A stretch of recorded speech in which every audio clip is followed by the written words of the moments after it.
Welcome to Spirit's Journey, coming to you live on Truth Frequency Radio and simulcast on Oneness Talk Radio. Your hosts are Patrick and Kathryn Andries. Join us each week as we explore a wide range of metaphysical topics such as dreams, astrology, intuitive readings, and life purpose. You'll receive practical guidance so that you can live your most awesome life.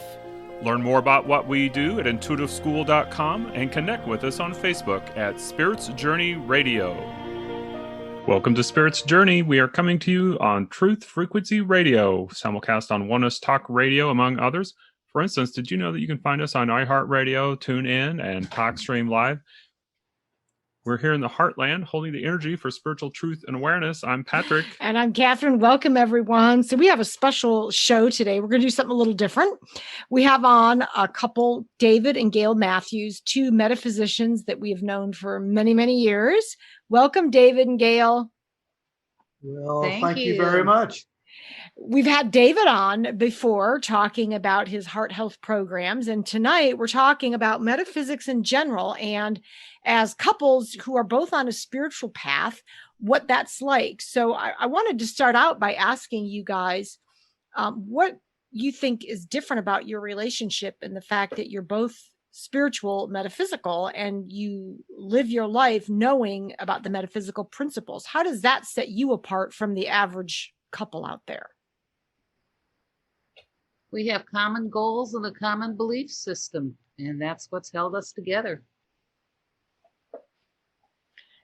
That's awesome. I mean, and I think that is truly the glue that can hold two people together for a lifetime or many lifetimes.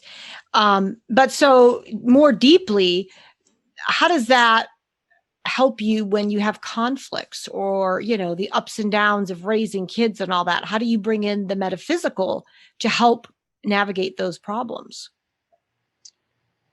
Well, if I can kind of take that question for a moment, I've imagined that having our goals be very similar, spiritually speaking, that we really approach everything from a place of love.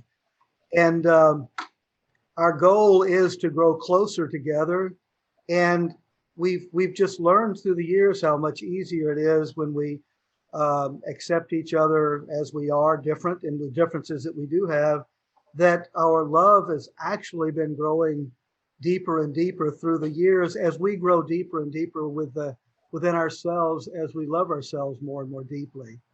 So you want to add anything to that? Well, I think the one thing I would add to that is that we recognize each other as individuals who are on a learning path. And when one person is learning and the other person isn't, we allow that person to find what they need to find to continue to grow again, and same vice versa. And we just give each other the benefit of the doubt and keep reaching for the love. Well, and one key thing that David said that I picked up on is that we continue to grow together as well as individually. And I think that's a huge thing that sets metaphysical couples apart from just your average couple, and that we understand as a metaphysical couple that the more that we grow within ourselves and develop ourselves and look within, that just spills over into the relationship and makes it better. Whereas a lot of couples who don't delve into the self-awareness part, they tend to get off track, and then it spills over into the relationship where all of a sudden they're feeling like, oh, I don't really know my partner anymore. So it's kind of like the inner reflects the outer in our individual lives, and then within a couple as well. What would you guys say about that? I would say that is true to a point.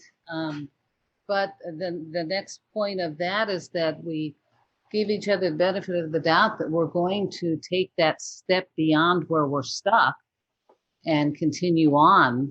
And I think that's what happens, that people get to where they've just grown so much apart that they just can't repair their relationship. And I think that's a big deal. We can step up to each other when each other needs it where if there is something that's slowed down in one, we can talk about it. The other person obviously can perceive these things in the other person, sometimes even more easily than one that's actually in the midst of that experience. But I think that when Gail and I got together, we both had a pretty firm spiritual commitment had already been built in ourselves.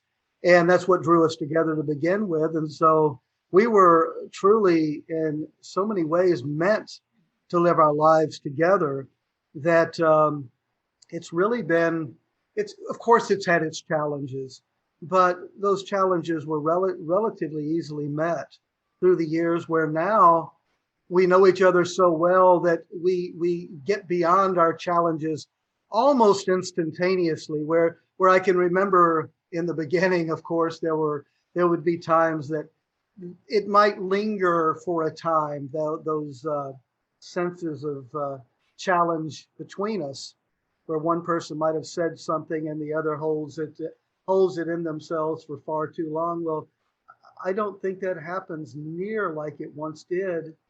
It is truly almost instantaneous, the forgiveness and the moving on, which is absolutely wonderful.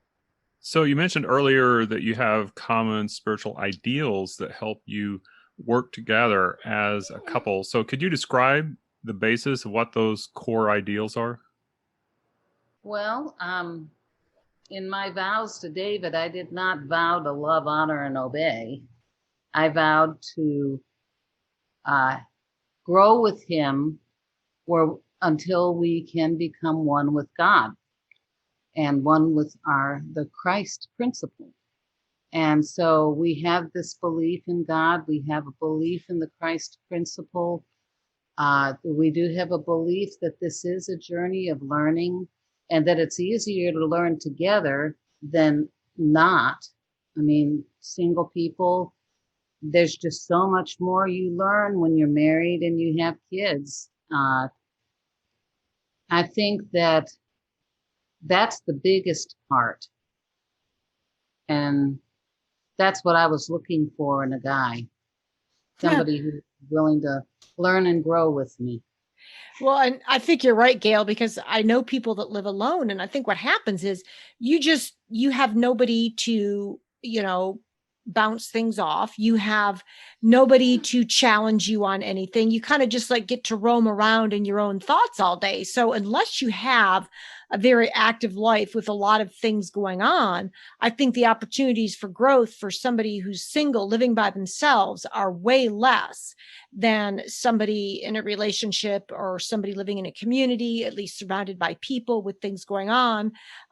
Because as we know, people are our biggest triggers for learning our karmic lessons, for bringing things to our awareness. So I would totally agree. And I think that's why so many people, even though they may have been divorced 2, 3, 4 times, they still want to get married again, because it's that soul crying out for other people that are going to magnify things for them, or, do whatever it takes for them to learn something.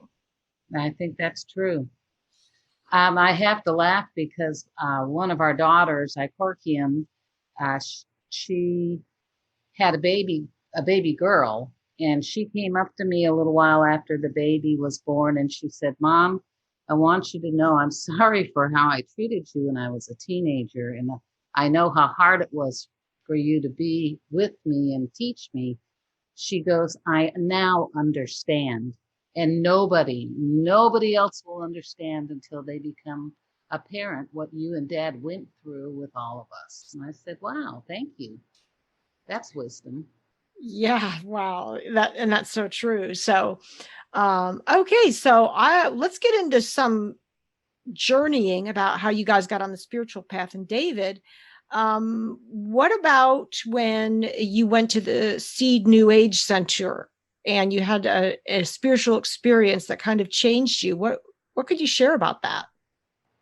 I look back, and I grew up as a Southern Baptist young boy who happened to take it very genuinely seriously, and had, because of that, had quite a few spiritual experiences as a child that were genuine and real.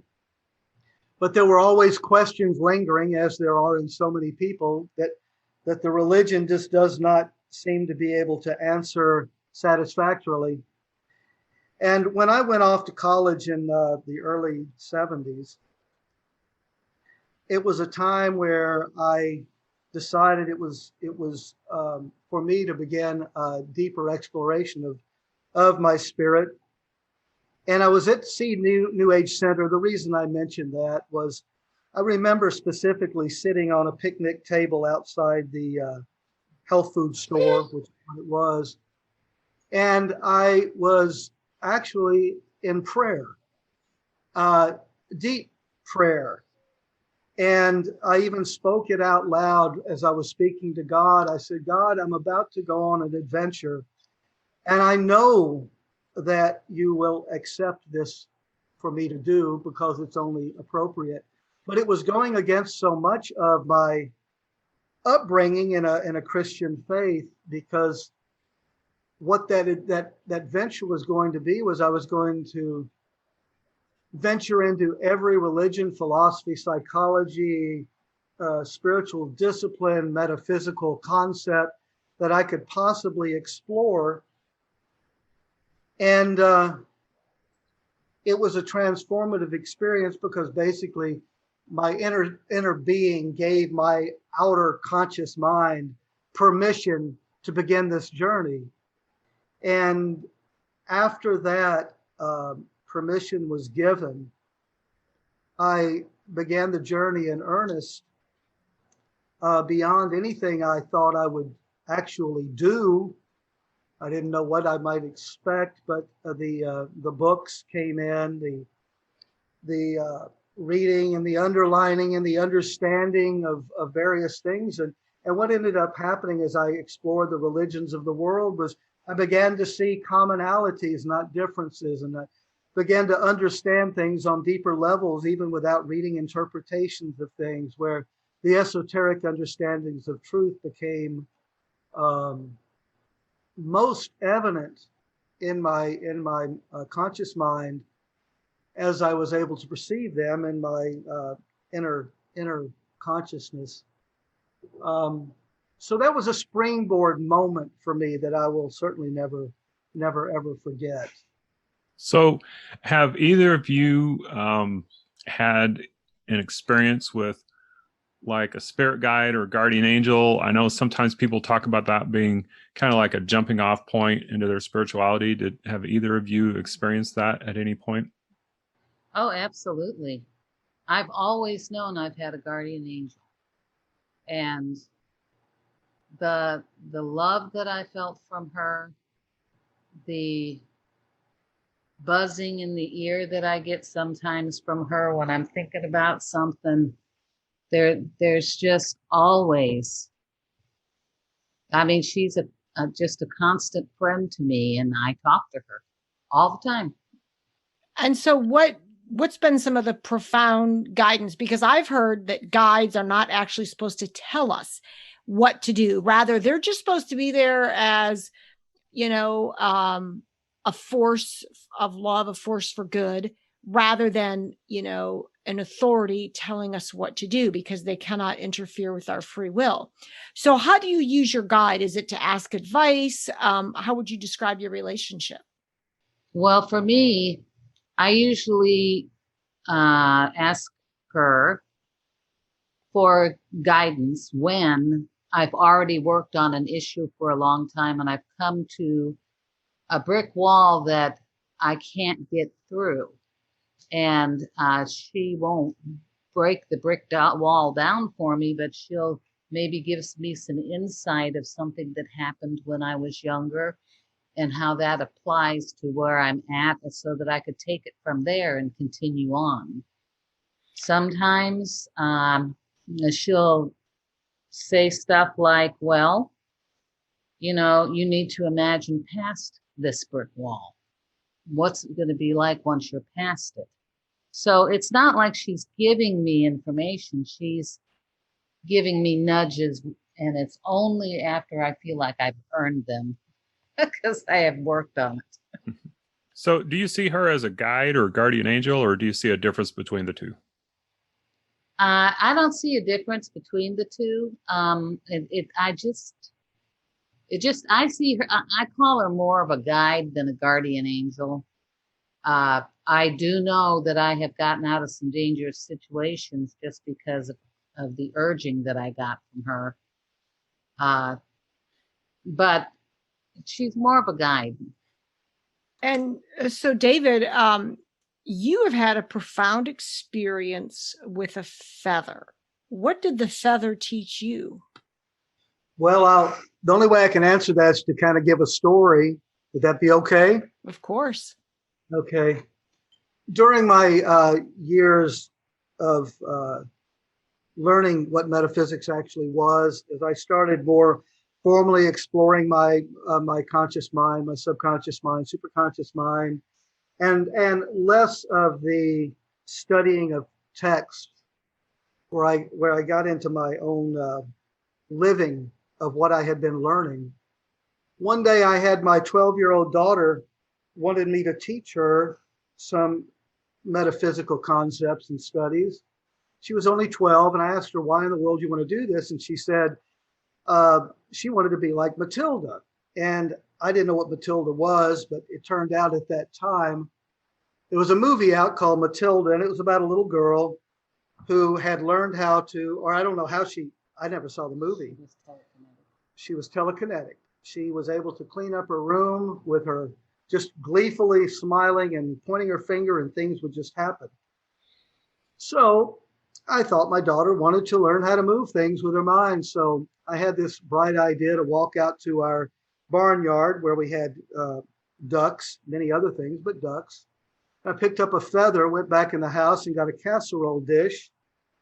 And I put about, an inch of water or so in the casserole dish, went back into the living room and sat on the floor with my daughter. And I put a feather in one corner of the casserole dish.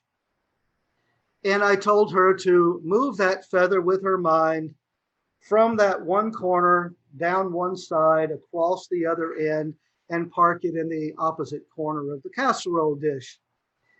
And so that I did not in any way distract her, I went away. But I didn't go so far that I couldn't kind of look back without her knowing I was watching her. And she would sit there and grimace and just try so hard, and she would try to adjust herself, and nothing was happening. The feather was just a dead weight on top of the water. So I decided I'd go back, and I said, we'll try this again another time after you've had more experience with meditation and concentration exercises and such things as that. And as I was about to pick it up, she looked me in the eyes and said, "Daddy, you do it." And my first response was, "No, this was for you. I've never done this. It's really not something that interests me at this point." Well, my daughter was 12 and she was looking at me and she wanted her dad to do it. So I said, I'll do my best. And I sat down in front of it and I started doing little trance things, deep breathing, going within, calming my mind and everything else, and getting my intention clear on what it was I wanted to do. And I put my attention on the feather. I was going to run it down one side and across the end and park it on the opposite corner. And I kept trying to push that feather with my mind and push that feather with my mind. And it just sat there like a dead weight, did not respond in any way, shape, form, or fashion. And you had an important spectator watching you. I had a spectator that was depending on me to show her that it could actually be done and not just in a movie. But I was going to give up, but then the thought entered my mind, entered from within my mind, said, don't push that feather. Get in front of it and lead it. And the moment the thought of giving the feather something to respond to, the feather moved. It turned, and I got excited because I just saw it happen. And rather than saying, okay, we're done, I stayed in front of the feather, continuing to give it a thought form to follow.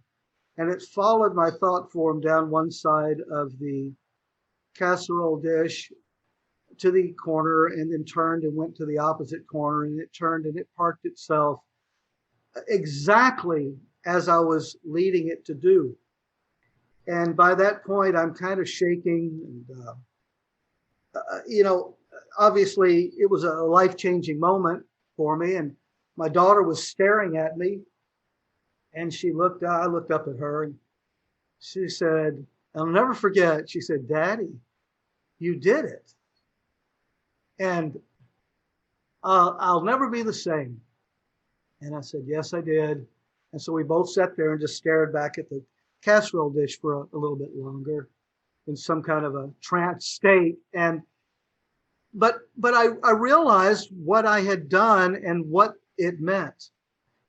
And what I learned from it was that too often in our lives, we try to force, we try to make things happen by force. And that's not the way the universe works. The universe responds to intelligent direction. It's like when you have a thought, it's the whole thing about visualization and the manifestation of your thought. When you hold a thought in mind, the universe responds to it. It's like a magnet. All the necessary ingredients begin to move in that direction. And so frankly, from that moment forward, I've more consciously lived my life, recognizing that I created by asking and expecting a response. I love that, David, that the universe responds with intelligent, direction. Makes me think, of course, we've all seen the amazing documentary Thrive. And if you haven't, go to thrivemovement.com. It's amazing. One of the concepts is the Toros, which all energy emanates from. And when we learn to key into that, we don't need force. We don't need aggression. We're in the flow. We're in the field, so to speak. And that could be a huge game changer for people, especially people who want to create and manifest things and they're not manifesting them. And so then the tendency is to push harder, or force more rather than stepping back and aligning with the field, as you say, giving intelligent direction, understanding the universe works based on visualization, putting out there what you want and drawing it to you. So that's an amazing story. And I'm glad that your daughter was the impetus for you to recognize some of your abilities. Well, yeah, and it wasn't, of course, for egoic purposes, but fortunately, at least I have one witness. Well, right. we believe you, even though we weren't there, David. I know, and you all know me, so you have every reason to believe me. But it's not a story that I readily go out and just tell the next person I meet on the street corner. So, David, what would you say to somebody who was a naysayer and said, "Oh, it was probably just the wind" or something like that? And obviously, what you're describing, bringing it down one side of the pan and then going across to the other side, is a little different than what we think of in Hollywood with Matilda. She's with her mind moving everything in her room around and everything's dancing around. And so what would you say to naysayers? And then the other part of that question is, how do you think this would also apply to like health and healing in the body? What do I say to naysayers? My first thought would be to say, well, it happened, but that's certainly not enough of an answer. I would say to a naysayer that there's so much more to our existence than the naysayer might give credence to. I never had that problem. In fact, I expected what some people call the miraculous. Not that I was a miracle worker, that's not my point. I expected that the universe, being energy, is extremely pliable, And the things that I had read about for my whole life about these kinds of things, I too was perhaps a naysayer, but I believe that anything that you can imagine can eventually manifest into a reality, no matter how extreme it might appear to be today. So to the naysayer, I would say, find your own path and take it seriously and awaken your consciousness, awaken your heart, awaken your love, awaken to the possibilities of things that you've not thought possible before. So we are at the bottom of the hour. We're going to be going into a short break. So we will pick up in the second half on where we left off in terms of how this applies to health and healing. During the break, please check out our Spiritual Journey page on tfrlive.com. And you can also connect with us on Facebook at Spirits Journey Radio. Be sure to like our page so that you can be part of our life and we can be part of yours.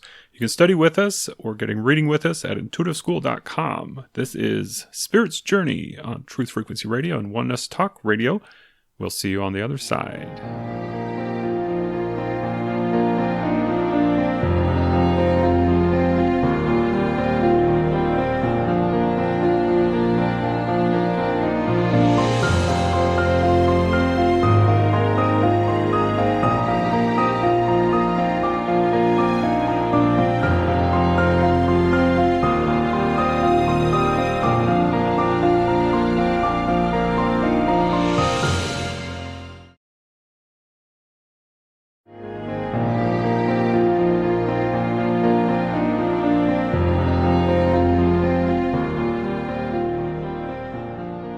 We are back from the break. If you are just joining us, this is Spirit's Journey with Patrick and Kathryn Andries. We are coming to you on Truth Frequency Radio, Oneness Talk Radio, among others.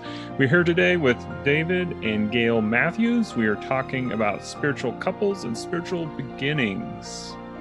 So welcome back to the second half.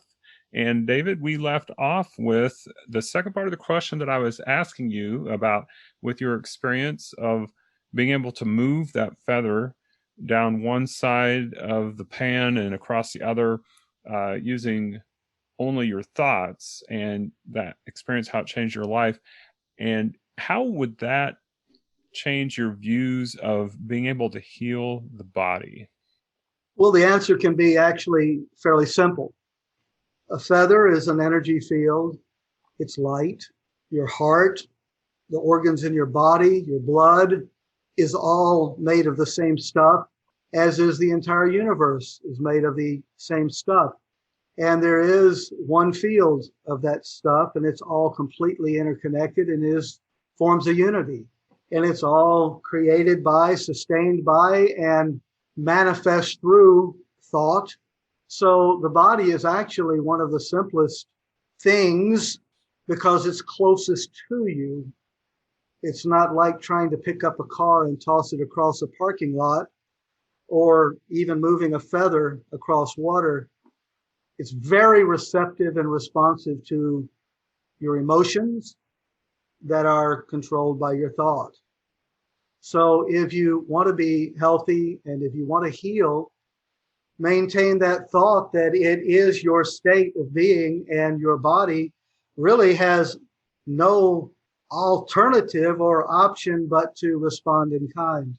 Excellent. So just like with the feather, you created that thought, and really, instead of trying to push the feather, you were trying to lead the feather. And so essentially then doing the same thing with your body. It's like leading the cells in your body to do what needs to happen for healing. Would that be accurate? Yeah, it's like when you maintain a vision or an image in your mind, that becomes the magnet for the energy fields that make up your body to fall into line with that. It takes a level of belief, but remember when I did that feather, I didn't have a belief system from experience. I had a belief system that, of course, this is doable. I'd never done it, But if you can maintain that confidence, and I don't know where that confidence comes from, however, other than from your consciousness, your expansion and awareness of the universe and of energy and electromagnetic energies and all of these things that become a part of your thinking and your consciousness. But if you trust that and if you believe that, just hold an image and love that image, and your body must respond.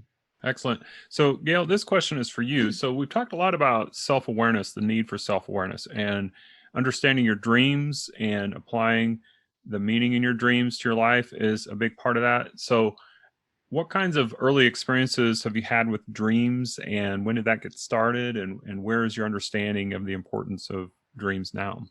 I think that I can remember dreams from very young childhood. And there was one in particular that was like a series of dreams where every night I would meet with this little girl. And at first we played in my bedroom for the first night. The second night we played in our living room. And then the third night we went out on the front porch and played there. And then we played in my front yard for a while. And the next night we went to her front yard, and then to the next night her front porch, and then we went into her house and played in her living room and in her bedroom. And this happened night after night after night after night. And finally one night she said, I want you to know that this is the last night that I'll be here. And I said, are you moving? She goes, no, I'm going to go be born. Oh, wow. And so that's something that I did ask my guide about. And she said that that was accurate, that this girl had seen that I was kind of lonely at that time. And so she decided to play with me at night as long as she could. And I've had dreams all of my life that I've remembered. Vivid. I have a very vivid inner life. And it has helped me in meditation too. So, Gail, for people who, that's great that you're able to remember your dreams so well. And for people who don't and want to remember their dreams, what are some things people can do to open up to the dreams? Well, I've always taught people to have a journal by the side of their bed. And whenever they wake up, to jot down what their dream was. If it's in the middle of the night and they can't remember, sometimes I had a little tiny, back then we didn't have cell phones. So I would use a little recorder and I would just talk my dream into the recorder. And I would tell them to do that. But oh my goodness, them doing that, it's like they had dream after dream after dream after dream. And everybody had so many dreams. And it was really great because you could see the pattern of the dreams, the same thing acting out in different ways in each dream. And an affirmation of I will remember my dreams, to write that every night at the top of your journal page. And I also find it super helpful to appreciate what we could, that reverie state in between being asleep and being awake, and to give yourself extra time in the morning to be able to hang out in that space where you're still connected to the inner self, yet you're conscious enough to see what's going on. It's just a really neat space to be in, I think. It is. And it's really good to be with people who understand the language of the mind, because it wasn't until I started learning that I learned how to accurately interpret dreams. And the language of the mind, as we know, is images, not words, which is why when we dream, it's not like reading a book. Rather, we see pictures. And so all the ancient cultures understood that, which is why on caves that are hundreds of years old, we see pictures, we don't see words. So if you all want to learn more about dreams and begin interpreting them, we invite you to the book, Naked in Public, Dream Symbols Revealed. We also offer dream programs through intuitiveschool.com. And also another link, Gail, between dreams and our life is health. And a lot of people don't know that a car in the dream represents your physical body. So have you had any kind of healing experiences with dreams or learning about health issues through your dreams? Um, oh, of course, of course. I'm trying to think of one specifically. I remember being in a dream where I had been very stubborn in my life about learning something. And in the dream, they showed me this uh, car getting a flat tire, and uh, then I heard this voice saying, "That's it. You've had you've had your grace period. This is going to happen." And the next day, I fell out of our van and broke my patella and on my leg, and I was in a cast for 6 weeks, contemplating how to be better. Oh my goodness. So when you're talking about contemplating being better, so are you describing that there's like a connection there between like the accident and your mind and your thoughts and things like that? Oh, yeah. And you always look for the learning, because once you figure out the learning, everything heals just like that. So could you give us an example of that, of how an attitude or a belief that you have might set up a situation that you might consider a negative experience that then you were able to learn from, and once you learned from that, then either your body healed or things in your life changed? Well, just recently, in the past 2 years, we were sitting at a stoplight, my sister and I and my niece and my daughter, and we were rear-ended by a huge, huge Super Duty truck. And the van we were in was like $1,000 from being totaled, and we all got whiplash. And so during the healing period, I started putting my attention on is what was it? What did I do wrong? I was just sitting there. I was an innocent bystander, and we were just going to go visit my mother who had dementia, and we wanted to check on her. But anyway, it came to me that I was not following my mission for God, and so that I needed to get on track with doing that. And the minute that I started doing stuff, I started talking to people. I'm creating a children's book on their love life. I'm sharing with people what I know, because the world needs it. And I have healed very quickly because of that. That's amazing, because so many people who are in an accident, especially if they're rear-ended, by somebody else, it's like, well, I wasn't my fault. That has nothing to do with me. It was the other person. And of course, that's amazing that you could say, well, yeah, I had a part in this. There was some kind of wake-up call that I needed. And the fact that you got that probably shows that it's not going to happen again, because you got the message. Whereas when people don't get the message, they have accident after accident, more intense wake-up calls. And I know we all have had different wake-up calls in our life. And I think one of the advantages of being a metaphysician, understanding the spiritual world, is that our learning wake-up calls don't have to be so severe. We can hear the nudgings and get the lessons before it turns into something really bad that's like, whoa, I wasn't paying attention. Does David, I want to ask you, what would you say was one of the biggest wake-up calls that you've had in your life? Well, I wasn't expecting that question.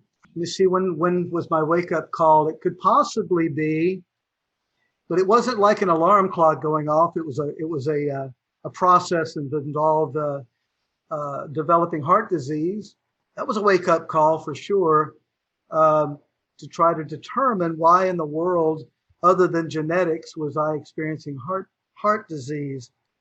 And I'll just give you that answer, but what I was thinking while Gail was talking, and while you were talking about the greater, extreme, severe things that might happen to an individual, and less so if you go ahead and learn, well, ultimately, even those things that appear like severe coronary artery disease that appear so severe and challenging are actually just as strong a blessing and opportunity as stubbing your toe to remind you of something or to get your attention. I used to call that a cosmic massage. So I just think that all of our experiences are amazingly right on, appropriate for our moment of experience, because they give us the opportunity to build the wisdom we're here to build in the first place. I love that, a spiritual massaging. That's, instead of being hit by a 2x4, it's a spiritual massaging. I like Beautiful that. massage, yeah. Yeah. So Gail, speaking of your book, and I've seen some of your illustrations, they're amazing. We're really looking forward to your book when it comes out. And a lot of it is about expanding your light. And so when you'd been talking about your book before, you were talking about how you knew how to shine your light on people and animals early on and how that affected your life. So can you talk a little bit about what is shining your light? How can people do that? What's the importance of it? And also, what is this idea that it's like greasing the wheels of your life? Well, I've always been able to feel God's love, and I just couldn't keep it inside me. And then I learned that there were energy centers in the body, and that the solar plexus center is where the seat of being able to control this love and this light is from. But I didn't know that when I was younger. So what I would do is I would just look people in the eyes and just love them, just let the love flow out of me to them. And I could calm an animal down. I worked a lot when I was in college with handicapped people. I worked at a residential training center for autistic children as an aide. And the kids just always responded to me when I was just shining my love light at them. And then the way that it kind of feels like greasing my life is like, one time I went to go visit I flew to Chicago, the region. And my brother gave me a stereo. And I was going to put it through the luggage area, and it wasn't boxed or anything. And I was just feeling so loved and so happy and so joyful that, I was shining my love on the ticket agent. And he handed me a ticket for my stereo so that I could just put it in the seat beside me and I didn't have to pay for the ticket. Or like when I was doing driver's ed, we would always, I lived in a rural county, Valparaiso in Indiana. And we would always stop at this store that was run by some Greek people.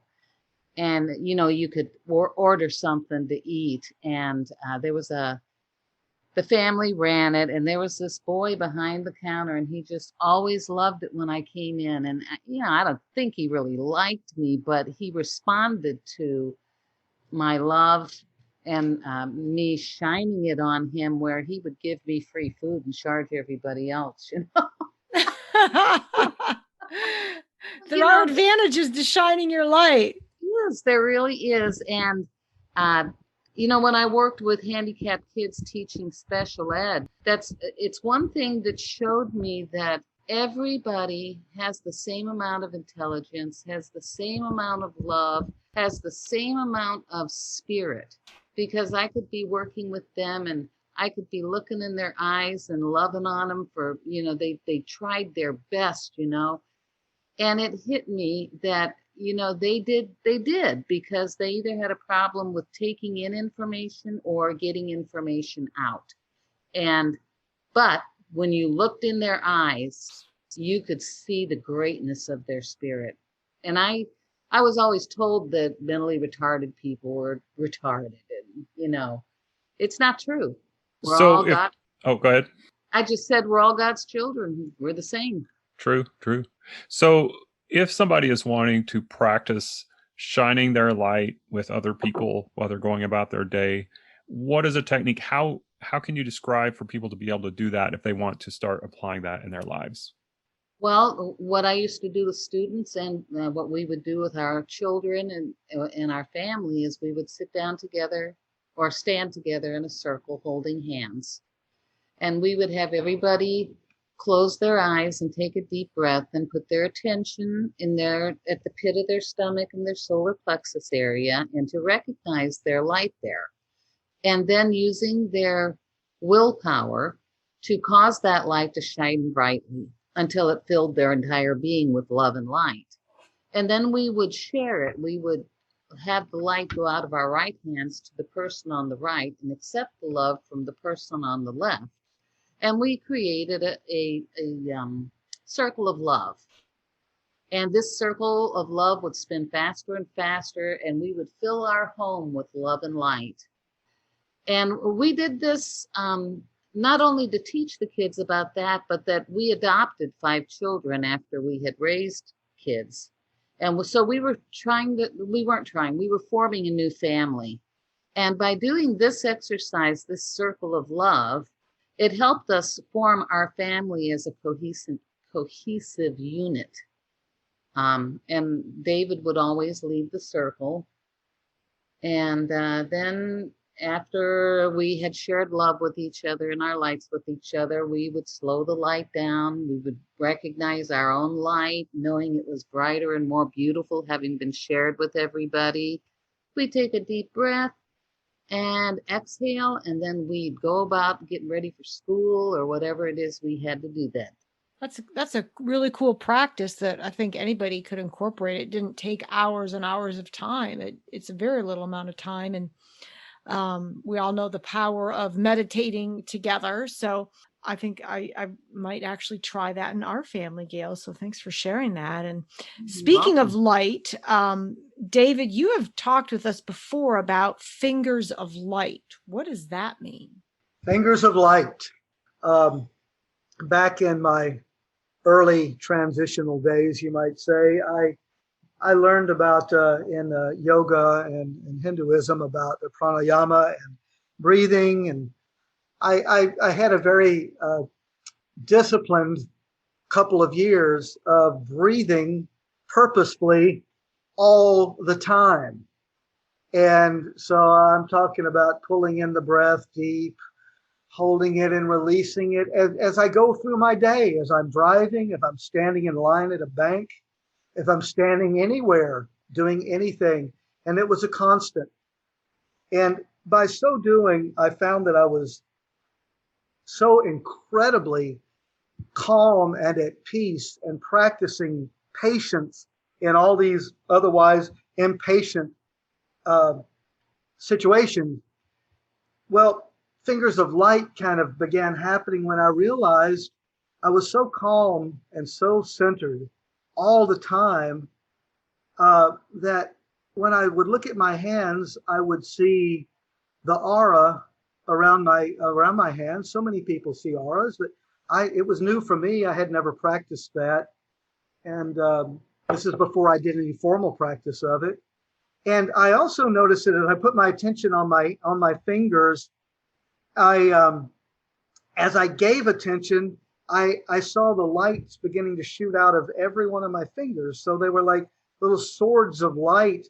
And the more energy I gave it, the longer those lights would go. They could go out 12 to 24 inches away from my hands. And I remember those are my fingers of light, and I used them all the time for massaging I had a cat and a couple of dogs and other places where I would use it for massage purposes. And I noticed that there was actual effect through those fingers of light. And since then, I've learned so many things about Reiki and so many other things about the aura and such things as that. But for a young guy that's just having fun, immersed in all the possibilities that he can imagine, my fingers of light were one of the things that stand out in my life. Oh, that's beautiful. Well, we'll have to get a massage with those fingers of light one of these days, David. Oh, you would love it.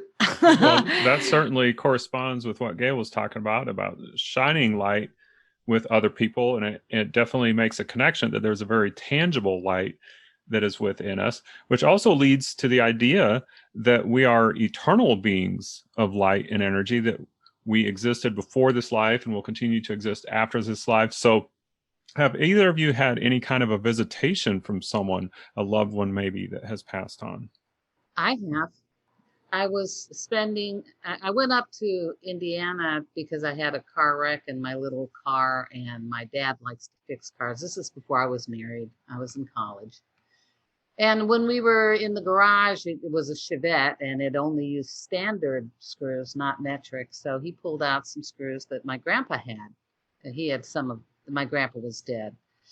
And we started reminiscing about Grandpa Ed, and I found a screw that would work to hold something in. And then we went into the house, and eventually my oldest brother brought his 4-year-old girl over to spend the night with me. And we had the room with the twin beds, and we went to bed. And so this daughter needed to be awakened several times during the night to go to the bathroom so she wouldn't wet the bed. And I remember my father coming in and taking her to the bathroom. And then a little while later, my brother came in from outside the house to go to his room, and he'd been out drinking.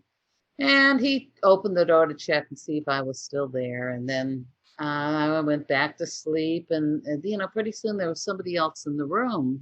And I was laying on my side looking toward this little girl, and beyond her was my mother's vanity that you could sit down at and put your makeup on in front of a mirror. And I opened my eyes, and there I saw a man sitting there. He was made up of smoke, like smoke curling off a cigarette, and he was just looking at himself in the mirror. And all of a sudden, he felt my attention, and he stood up, and I could see he had glasses on. He had overalls on like a farmer, and I recognized him as my Grandpa Ed, but it was a little freaky for me. And he walked up to Vicky, went around her bed, and came up in between them to my head and just looked straight down at me. And I started yelling for my dad and telling him there was a man in the house. So Dad went all the way through the house. My mother came into the room. My brother came into the room, and we were all in the upstairs room, and the toilet downstairs flushed. And it was very interesting. And then I told them that I thought it was Grandpa Ed because of the way he looked. And, I was kind of different from everybody else in my family because I was able to remember things from when I was a baby. And, I had dreams that I talked about all the time. And, they started to believe me. All right. Well, that's all we have actually for today. So we enjoyed having you both with us. Thank you so much for coming on, and all of you joining us in this conversation. Thank you for joining us. This has been Spirit's Journey on Truth Frequency Radio and Oneness Talk Radio. I'm Patrick. And I'm Kathryn. We will catch you next Saturday for more insights. See you on the other side.